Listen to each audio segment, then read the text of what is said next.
اس وقت جب کوئی آتا تھا ادھر، کوئی افسر آتا تھا، یہ کہتے تھے کہ بڑے صاحب آ گئے ہیں، بڑے صاحب آ گئے ہیں، اور سب سائلنٹ ہو جاتے تھے. جب وہ آتا تھا سب سائلنٹ تھا. اب ٹھیک ہے لگے رہو، کرتے جاؤ، لگے رہو. یہ بات میں اب آپ کے سامنے یہ جو جاوید علی نے بات رکھی، یہ ہر طرح ہم کنفرم کر سکتے ہیں. قرآن کے اوپر ہاتھ رکھنے کے لیے میرے سامنے تیار تھے. یہ عثمان ڈار کو پھنسانے کے لیے، اس کو کرپشن کیسز میں لانے کے لیے، یہ ساری چیز، یہ جو اس سے 164 کا بیان دلوایا گیا، اور پھر بیوی بچوں کو ساتھ والے کمرے میں لا کے ان کو کہا کہ اس کو ننگا کریں گے. یہ سیدھی بات بتائے. بیوی کو کہا کہ اس کو ننگا کر کے اس کی تصویریں بنائیں گے اور پھر فیس بک پہ چلائیں گے. میں آج اپنی بڑے رسپیکٹ سے، میں اپنی عدلیہ سے، میں اپنی چیف جسٹس صاحب سے کہنا چاہتا ہوں کہ دیکھیں، میں اب سے نہیں، جب سے ہماری حکومت گئی ہے، میں تب سے کہتا رہا ہوں کہ ہمارے بنیادی حقوق کی حفاظت کون کرے گا. شہباز گل کو اٹھایا، اس کو ٹارچر کیا گیا، اس کو ننگا کیا گیا، اس کو لٹکایا گیا اوپر، اس کو مارا گیا. اس سے بیان دلوا رہے تھے کہ عمران خان کے خلاف سٹیٹمنٹ دو. جو اس کو کہہ رہے تھے عثمان ڈار کے خلاف سٹیٹمنٹ دو. اس کو میں تب بھی، میں نے صرف ایک میرے منہ سے نکل گئی اور اس سے میں نکل گئی کہ ہم جس جج نے ان کو ریمانڈ دلوایا تھا واپس، شہباز گل کو واپس جیل میں، جب وہ ٹارچر ہوا تھا، تو میں نے کہا قانونی کارروائی کریں گے. میرے اوپر کنٹیمپٹ نوٹس کیا گیا. لیکن کوئی، کسی نے، ایک کسٹوڈیل ٹارچر ساری دنیا کے اندر منع ہے. کسٹوڈیل ٹارچر کے اوپر کچھ نہیں ہوا. پھر اعظم سواتی کو اٹھایا گیا اور ساری قوم کے سامنے، جو اعظم سواتی نے اپنے زبان سے بتایا کہ اسے کیا گیا، ایک ٹویٹ کے اوپر، اس کا صرف ایک ٹویٹ کر دی تھی اس نے کہ NRO2 باجوہ نے دیا، جو سب قوم جانتی ہے. اس کے اوپر جو اس سے کیا گیا، پھر ویڈیو بھیجی گئی اس کی بیوی اور اس کی بیٹی کو.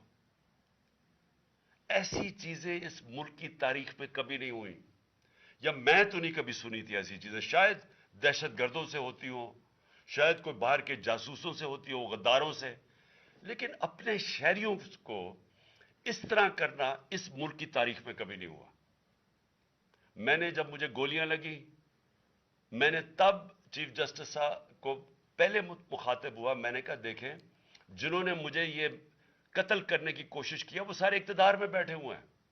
اس میں یہ جو ایک آدمی ڈرٹی ہیری، جب سے جنرل باجوہ لے کے آیا یہاں، تب سے یہ تشدد شروع ہوا ہے. شہباز گل کا، اعظم سواتی کا، مجھے گولیاں لگی. یہ جو داستان آپ سن رہے ہیں، سوشل میڈیا کے بچوں سے پوچھیں، جب سے یہ آدمی آئے ان سے اٹھ کے کیا ہوا.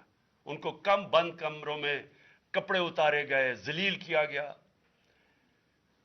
ایک ماں باپ نے مجھے کال کی، انہوں نے کہا ابھی تک ان کا بیٹا نارمل نہیں ہوا. اس سے اوپر اتنا تشدد کیا کہ وہ ابھی تک نارمل نہیں ہوا. اور میں ان کو کہا، جس طرح اس کو جاوید کو کہا میں نے، سامنے آؤ. سب ڈرتے ہیں، نامعلوم افراد سے سب ڈرتے ہیں، اور کوئی کسی قسم کی پروٹیکشن کسی کو نہیں ہے، کیونکہ یہ قانون کے اوپر ہے. یہ جو مرضی کر لیں، کوئی ان کو بچانے والا نہیں ہے. کوئی جاوید جیسے انسانوں کو جب یہ کرتے ہیں، اس کو پھر دھمکیاں دی گئی کہ تم نے یہ بتانا کسی کو نہیں ہے، تو ہم یہ کر دیں گے، ہم تمہیں یہ مروا دیں گے. تو یہ اس ملک کی، ہمارے پاس تو ایک ہی راستہ ہے. اور مجھے پتا ہے کہ عدلیہ کے اوپر پورا اٹیک ہے، یہ مافیا کا.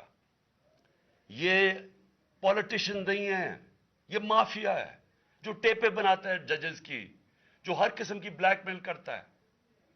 انٹیریئر منسٹر ٹیپ چلا رہا ہے کسی کی، یہ بالکل غیر قانونی چیز ہے.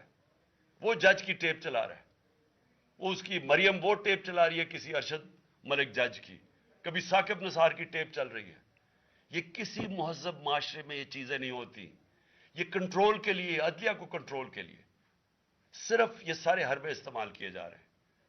میں آج اس پلیٹ فارم سے اپنے چیف جسٹس اور اپنی ہائر جوڈیشری کو، امید تو صرف آپ سے رہ گئی ہے اس وقت جو جس طرح کا ظلم کیا جا رہا ہے، یہ نامعلوم افراد جو کر رہے ہیں اس ملک کے ساتھ، اور خاص طور پہ جو ڈرٹی ہیری ہے، میری ساری انہوں نے، یہ کیسے ہو سکتا ہے کہ میری جو ساری جے آئی ٹی کی رپورٹ تھی، جو انہوں نے فورینسک ایویڈنس جمع کی ہوئی تھی، وہ ساری ختم کر دی ہے.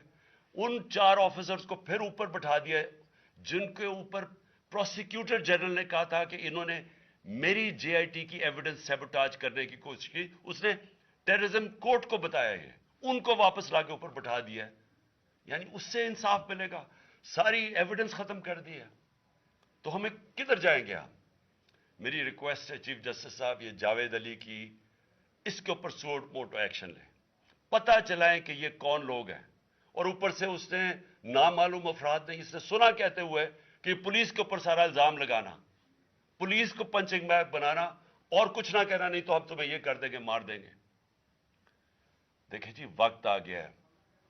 میں اپنی جوڈیشری سے یہ کہنا چاہتا ہوں کہ یہ جو بھی آپ کا سب سے بڑی جوڈیشری کی سب سے بڑی ذمہ داری ہمارے بنیادی حقوق کی حفاظت کرنا ہے.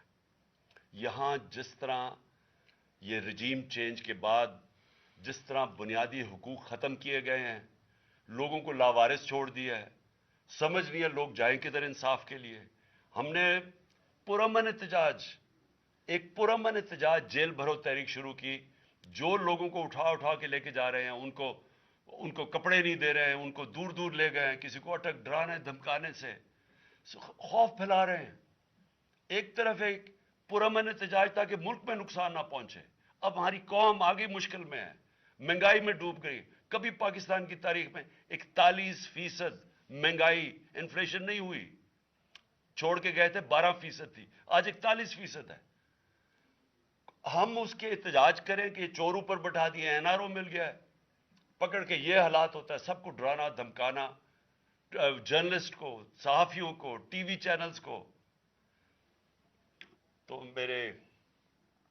میں صرف چیف جسٹس صاحب اور آپ اپنے سپریم کورٹ سے آج خاص درخواست کرتا ہوں کہ یہ جاوید علی کی کہانی سنیں، پوچھیں کون ذمہ دار ہے. کہیں تو لائن ڈرا کریں کہ اب ان کو خوف تو ہو کہ کوئی کھڑا ہے ان کے لیے، عوام کے لیے، عوام کے ساتھ کھڑا ہے. کوئی تو ایکشن لیں تاکہ عوام کو کوئی حوصلہ ہو کہ ہماری عدلیہ ہمیں بچائے گی. کون بچائے گا جاوید؟ سوچیں کہ بیوی بچوں کو ساتھ والے کمرے میں جا کے کہتے ہیں اس کو ننگا کر کے ہم اس کی تصویریں بنائیں گے. یہ کون سے معاشرے میں ہوتا ہے؟ یہ کوئی غدار ہے؟ کوئی ایک چوکی دار کی کلاس 4 کی نوکری کر رہا ہے، اس سے اٹھا کے یہ کیا کہ جی اس کے خلاف ایویڈنس دے، کہ وہ دیکھیں جی کتنا آپ نے اس کے لیے کتنی، پتہ نہیں کدھر سے اس نے کلاس 4 کے چوکی دار نے پتہ نہیں کیسے پیسے بنا کے دینے تھے اس کو. لیکن کوئی ایویڈنس مل جائے تاکہ کسی طرح تحریک انصاف کا جو سیالکوٹ کا ہمارا ڈسٹرکٹ کا پریزیڈنٹ ہے، اس کو کسی طرح گندا کیا جائے اور اس کو کسی طرح نااہل کیا جائے، کسی طرح اینٹی کرپشن میں آ جائے. اور یہ ہے پنجاب کی جو انہوں نے کیئر ٹیکر گورنمنٹ، یہ جو ایک بددیانت دار ایک میں اس کا نام مجھے سمجھ نہیں آتا کہ ایسا گھٹیا چیف الیکشن کمیشن اس ملک کی تاریخ میں نہیں آیا، کہ شرم نہیں آئی کہ نیوٹرل کیئر ٹیکر یہ حرکتیں کرتا ہے. یہ نیوٹرل کیئر ٹیکر کے نیچے ہو رہا ہے.